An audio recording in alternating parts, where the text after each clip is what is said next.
Assalamualaikum warahmatullahi wabarakatuh. Salam Om Swastiastu, Namo Buddhaya, salam kebajikan. Selamat datang di Kitab Mawas Diri, tempat di mana kita menggali berbagai kisah sejarah Nusantara maupun dunia. Langsung saja kita mulai pembahasannya, dan selamat mendengarkan. Pembahasan kita kali ini berjudul Raden Gajah, penakluk Blambangan yang hilang dari buku sejarah.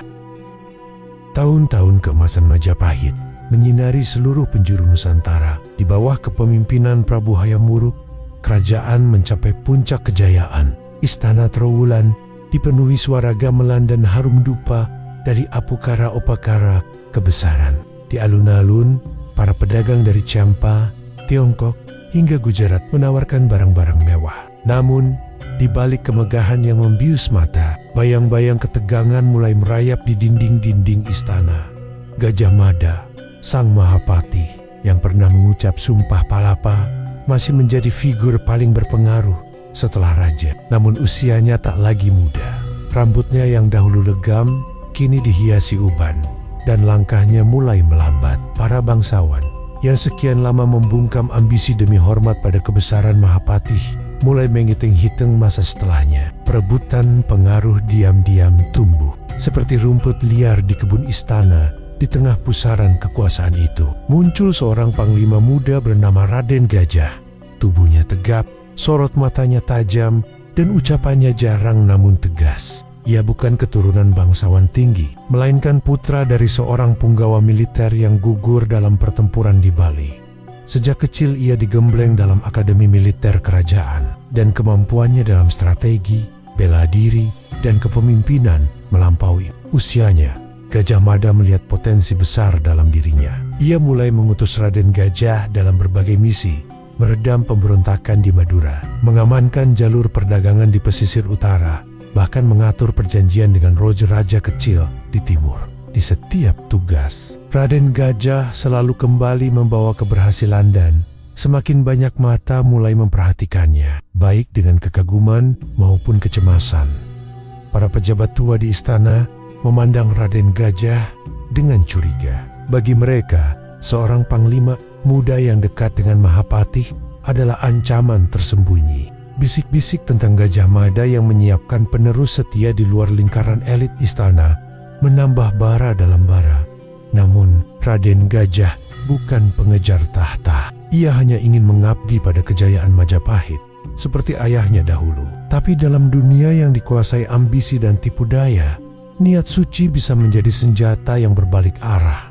Malam itu, di dalam ruang latihan kosong di belakang istana, Gajah Mada memanggil Raden Gajah. Hanya obor yang menyala temaram menjadi saksi pembicaraan mereka. Suara Mahapati rendah, namun bergetar oleh beban sejarah. Ia berbicara tentang Blambangan, wilayah terakhir yang menolak tunduk pada kekuasaan Majapahit. Ini bukan sekadar perang, Gajah, katanya pelan. Ini adalah ujian terakhir dari sumpah palapa, dan aku percaya hanya kau yang bisa menyelesaikannya. Raden Gajah menunduk hormat. Di matanya terpantul bayangan obor yang bergetar seperti takdir yang mulai menyala. Dalam diam, ia tahu bahwa jalan di depannya tidak hanya dipenuhi kemenangan, tapi juga kesepian, pengkhianatan, dan mungkin penghapusan dari sejarah itu sendiri. Mentari pagi menyapu halaman istana Trowulan dengan sinar keemasan. Di pendapa utama, para panglima berkumpul dalam keheningan yang tegang. Di antara mereka berdiri seorang yang paling muda, namun sorot matanya memancarkan tekad yang tak tertandingi. Raden Gajah. Hari itu bukan hari biasa. Hari itu adalah saat di mana nasib Majapahit, sang Mahapati, duduk bersila di atas tikar anyaman, ditemani tabib istana yang selalu mengawasi kesehatannya. Tubuhnya semakin kurus dan nadanya mulai kehilangan kekuatan. Namun sekali bicara, semua diam. Gajah Mada menyuruh para panglima lain keluar. Hanya Raden Gajah yang diminta tinggal.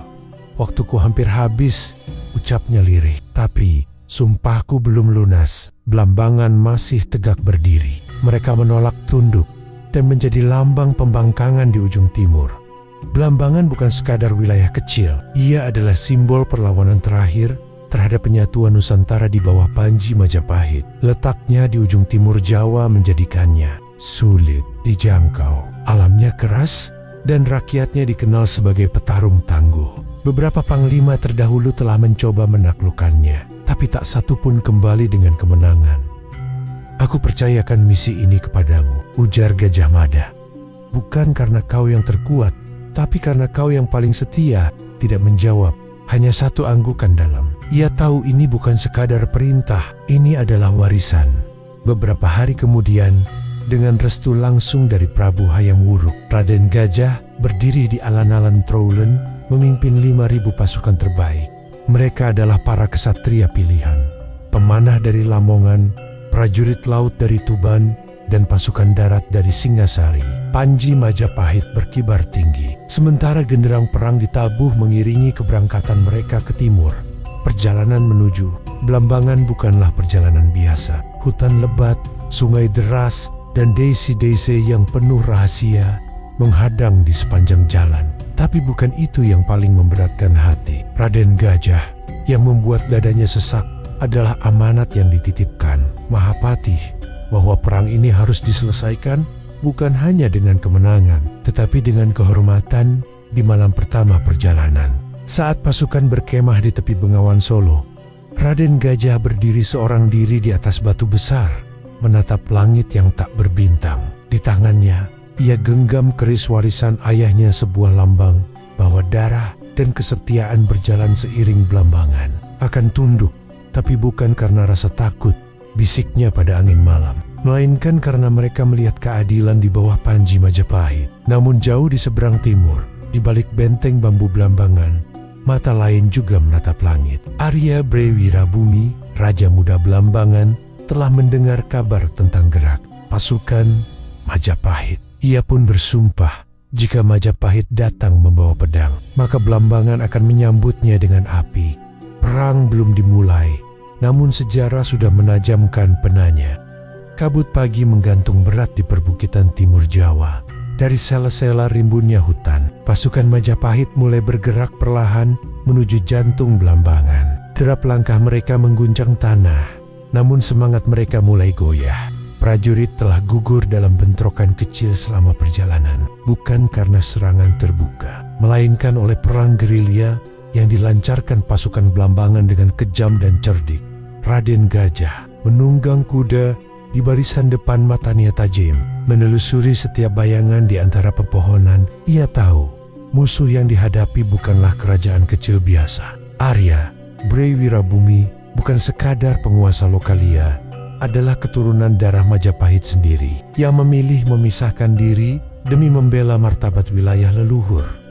Benteng Blambangan berdiri kukuh di atas perbukitan, terbuat dari batu dan kayu, dikelilingi lembah yang dalam dan sungai berliku.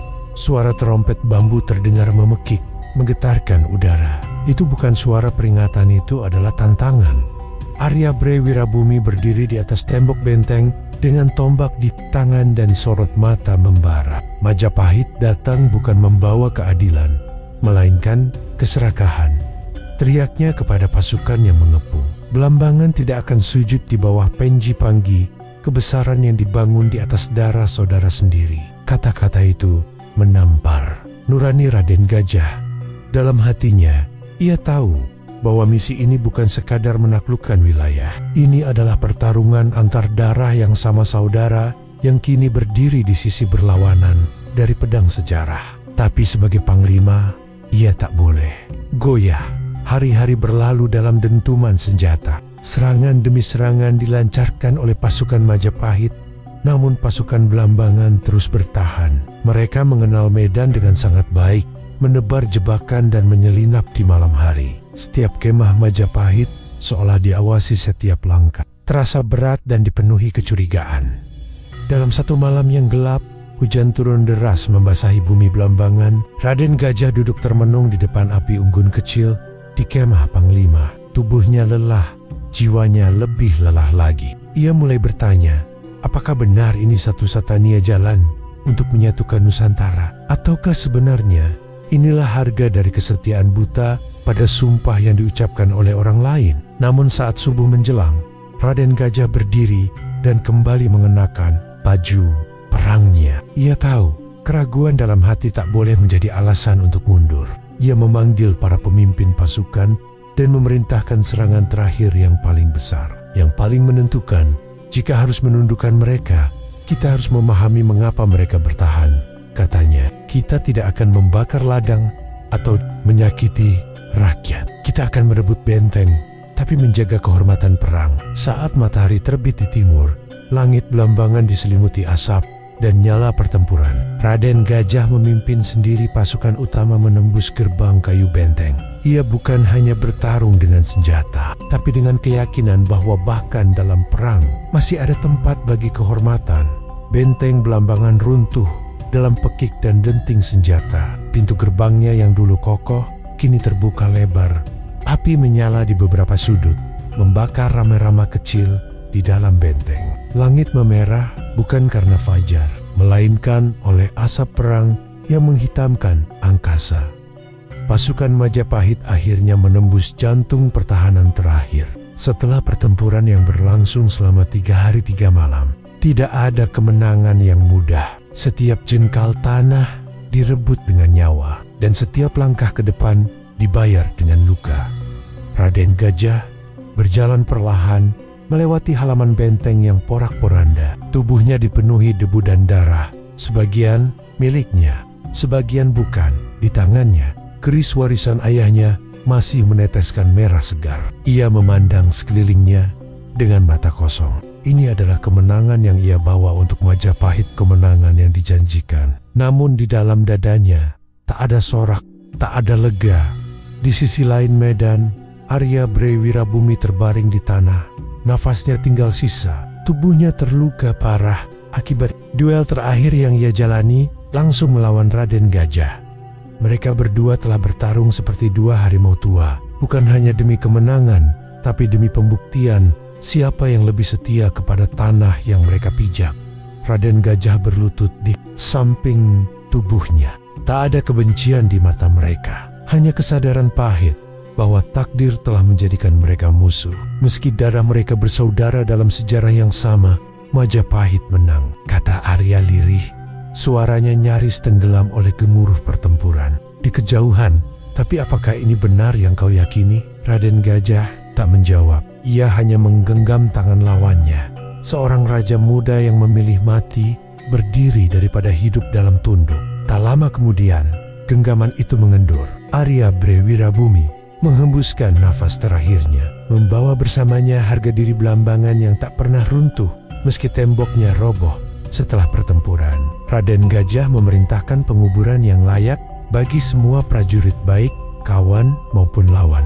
Ia melarang penjarahan, membagikan makanan kepada rakyat Blambangan, dan mendirikan tenda pengobatan bagi yang terluka. Namun semua itu tak mampu meredakan luka dalam hatinya sendiri di tengah perayaan di Trowulan. Raden Gajah tak kembali. Ia memilih tinggal sementara di Blambangan, memulihkan keadaan dan pikirannya. Malam-malamnya ia lewati dengan merenung di tepi pantai selatan, mendengarkan debur ombak seolah mencari jawaban. Apakah ini harga dari kesetiaan pada sumpah yang bukan ia ucapkan? Apakah kehormatan seorang satria hanya diukur dari kemenangan atas musuh, meski musuh itu adalah saudara sebangsa? Di tengah sunyi pantai, Raden Gajah menyadari satu hal. Kadang kemenangan dalam catatan sejarah bisa menjadi kekalahan dalam hati seorang manusia, dan luka seperti itu tidak bisa disembuhkan oleh waktu, hanya oleh pengampunan yang tak pernah datang. Langit Trowulan mendung ketika Raden Gajah akhirnya kembali ke ibu kota Majapahit. Pasukannya berbaris rapi, membawa penji-penji kemenangan dari Blambangan. Namun tak ada genderang penyambutan. Tak ada rakyat berbaris di pinggir jalan. Tak ada arak-arakan seperti layaknya pahlawan yang pulang dari medan laga. Kota itu terasa asing, sunyi, seperti menolak mengakui kemenangan yang dibawa oleh darah dan air mata. Raden Gajah segera menyadari bahwa banyak hal telah berubah sejak kepergiannya. Gajah Mada, sang Mahapatih yang menjadi pelindung sekaligus gurunya, telah wafat beberapa pekan sebelum ia tiba. Wafat dalam kesendirian, tanpa sempat melihat sumpah Palapa benar-benar dituntaskan. Ketiadaannya meninggalkan kekosongan besar di jantung kekuasaan Majapahit yang kini mulai diperebutkan oleh para bangsawan dan pejabat tinggi istana. Tanpa Mahapati sebagai perisai, Raden Gajah menjadi sasaran empuk. Para bangsawan memandangnya bukan sebagai penyelamat, melainkan ancaman. Namanya terlalu cepat naik, keberhasilannya terlalu terang benderang. Seorang panglima muda yang mendapat kepercayaan langsung dari Mahapati adalah duri yang harus dicabut sebelum menancap. Lebih dalam, fitnah pun dirancang dengan cermat. Raden Gajah dituduh menyimpan kekuasaan pribadi, tidak melaporkan seluruh rampasan perang dari Blambangan, bahkan dituduh merencanakan kudeta dengan loyalis Mahapati yang masih tersisa. Tidak satu pun tuduhan itu benar, namun di Majapahit yang kini digerakkan oleh bisikan dan intrik, kebenaran bukanlah sesuatu yang penting. Raden Gajah dipanggil ke balairung istana di hadapan Prabu Hayam Wuruk yang tampak semakin lelah dan terasing dari para pejabatnya sendiri. Ia tahu tak ada kata kota yang bisa menembus tembok ketakutan dan iri hati yang telah dibangun oleh para penghasut. "Engkau telah membawa kemenangan," ujar sang raja dengan suara berat. Namun kemenangan itu membawa bayangan tanpa pengadilan. Raden Gajah dicopot dari jabatannya, dirampas wewenangnya, dan dipaksa tinggal di luar lingkungan istana. Ia tak dibuang secara resmi, namun dilenyapkan perlahan dari catatan dan perbincangan. Orang-orang yang dulu memujinya kini membuang muka saat berpapasan. Mereka yang takut padanya akhirnya berhasil membuatnya tak berdaya. Di rumah kecil di pinggiran Trowulan, Raden Gajah menatap langit senja yang merah keemasan. Dulu, ia bermimpi mempersembahkan hidupnya bagi kejayaan Majapahit. Namun kini, hanya seorang bekas panglima yang ditinggalkan oleh sejarah yang ikut ia bangun. Ia mengerti satu hal, takdir bisa membawa seseorang ke puncak kejayaan, lalu menjatuhkannya tanpa ampun. Bukan karena ia bersalah, tapi karena ia terlalu benar di dunia yang salah. Di antara beang-beang senja itu, Raden Gajah perlahan menghilang dari dunia para penguasa, namun tidak dari nuraninya sendiri.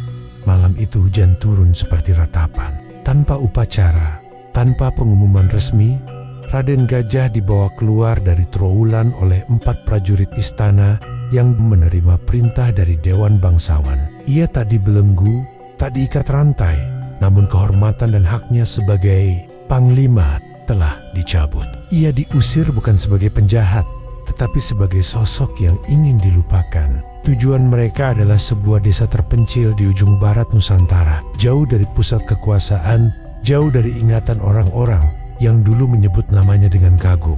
Sebuah tempat yang bahkan tak tercatat dalam peta istana dataran subur yang dikelilingi hutan, di mana kabar kemenangan dan intrik tak pernah sampai. Di sana, di tengah kebun kelapa dan sawah yang tak mengenal darah peperangan, Raden Gajah memulai hidup baru. Tak ada lagi baju zirah atau keris pusaka. Ia mengenakan kain sederhana dan membantu para petani menanam padi. Nama Raden Gajah perlahan ditinggalkannya. Ia kini hanya dipanggil kakang guru oleh anak-anak yang duduk bersila di bawah pohon besar untuk belajar membaca aksara dan mengenal nilai budi pekerti. Di antara rakyat kecil, ia menemukan kedamaian yang tak pernah ia temui di istana. Ia mengobati orang sakit dengan ramuan dari hutan, menyelesaikan perselisihan desa dengan bijak, dan mengajarkan kepada generasi muda tentang keadilan, bukan kekuasaan. Ia tak pernah bicara tentang Majapahit, tidak juga tentang Blambangan. Ia mengubur masa lalunya seperti abu di aliran sungai. Namun di dalam dirinya, luka itu belum sembuh. Setiap malam, ia termenung di beranda rumahnya, memandangi langit berbintang sambil mengingat wajah yang telah gugur dalam pertempuran. Ia bukan menyesal telah memimpin perang, tapi menyesal bahwa darah yang tertumpah justru dijadikan alasan untuk menghapusnya dari sejarah. Orang-orang Trowulan mulai lupa. Kitab-kitab istana tak mencatat nama Raden Gajah dalam kisah penaklukan. Nama-nama baru diangkat gelar-gelar dibagi kepada mereka yang tak pernah mengangkat pedang di medan laga. Sejarah, seperti biasa, ditulis oleh tanggen-tanggen yang aman di dalam tembok istana. Tapi di desa kecil itu, kisahnya tidak hilang. Ia hidup dalam dongeng anak-anak, dalam petuah orang tua, dalam senyum rakyat yang tak pernah tahu bahwa kakang guru dulunya adalah seorang penakluk yang pernah mengguncang ujung timur Jawa. Dan meski nama Raden Gajah tak lagi diucapkan di Balairung Majapahit, setiap pagi ia tetap bangun dengan cahaya yang sama, cahaya dari matahari yang menyinari sawah, hutan, dan hati manusia yang mencari keadilan tanpa harus duduk di singgasana. Di sanalah, dalam pengasingan yang penuh makna, sang penakluk menemukan kembali jiwanya yang dulu nyaris hilang di balik suara gemuruh perang. Raden Gajah tak lagi dikenal sebagai panglima perang. Ia tak memiliki gelar, tidak dihormati oleh pejabat istana, dan namanya tak pernah lagi disebut dalam sidang kerajaan.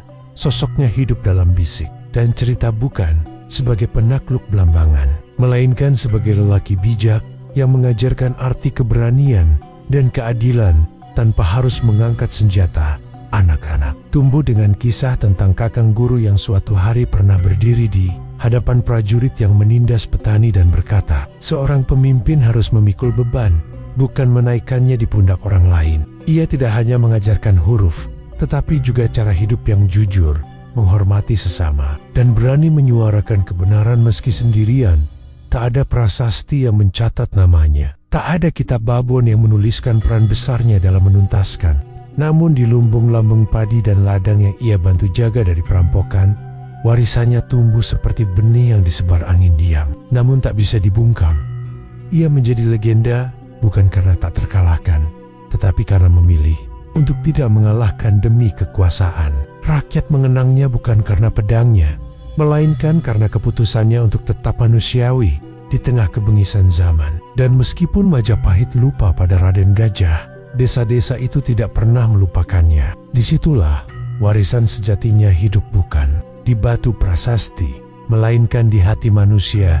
Di Surabaya, seorang peneliti muda bernama Ayu menemukan naskah lusuh tanpa judul resmi. Tulisan tangan dalam aksara Jawa kuno itu menyebut seorang tokoh yang tak tercatat dalam kitab manapun, sang penakluk yang terlupakan. Semakin ia membacanya, semakin kuat keyakinannya bahwa ini bukan sekadar legenda rakyat, melainkan jejak nyata seorang panglima besar. Raden Gajah Ayu menelusuri desa-desa yang disebut dalam naskah, mewawancarai para sesepuh yang masih mengisahkan sosok kakang guru dengan mata berbinar. Cerita-cerita lisan itu, meski telah tercampur mitos, ia menulis kembali perjalanan sang panglima dari medan perang hingga pengasingan, lalu menerbitkannya dalam buku yang memicu gelombang perhatian para sejarawan. Perdebatan pun muncul. Ada yang menolak keberadaan Raden Gajah sebagai tokoh nyata, menganggapnya fiksi yang tak tercatat dalam prasasti resmi. Tapi sebagian lainnya melihat celah besar dalam narasi sejarah Majapahit yang terlalu memusatkan pada segelintir tokoh. Nama Raden Gajah mulai disebut dalam diskusi akademik. Kemudian dalam seminar kebudayaan, patung kayu kecil dibuat di desa tempat ia dulu tinggal, bukan sebagai lambang kejayaan perang, melainkan sebagai simbol kebijaksanaan yang dilupakan. Kini, bayangan Raden Gajah tidak lagi tersembunyi di balik waktu. Ia perlahan bangkit dari abu sejarah, bukan untuk merebut tahta, tapi untuk mengingatkan bahwa tidak semua pahlawan dikenang dengan arkada pula yang hidup abadi dalam keheningan yang bermakna. Kisah Raden Gajah mengajarkan kita bahwa sejarah bukan hanya tentang kemenangan besar atau nama yang terukir di prasasti. Kadang, pahlawan sejati tidak selalu ditemukan dalam catatan resmi. Raden Gajah, meski terlupakan dalam arus besar sejarah Majapahit, tetap hidup dalam nilai-nilai keberanian, keadilan, dan pengorbanan yang ia tinggalkan. Sebuah warisan yang tidak dapat dikubur oleh waktu atau fitnah, tetapi tumbuh subur dalam ingatan rakyat kecil yang mengenangnya bukan sebagai seorang penakluk, tetapi sebagai guru dan pelindung. Walau tak ada arca atau prasasti yang mencatatnya, kisahnya tetap menginspirasi, mengingatkan kita bahwa kadang kemuliaan sejati datang dari jalan yang sunyi, jauh dari sorotan dunia, dan dalam setiap bayangan sejarah yang terlupakan, selalu ada ruang bagi kebenaran untuk bangkit kembali.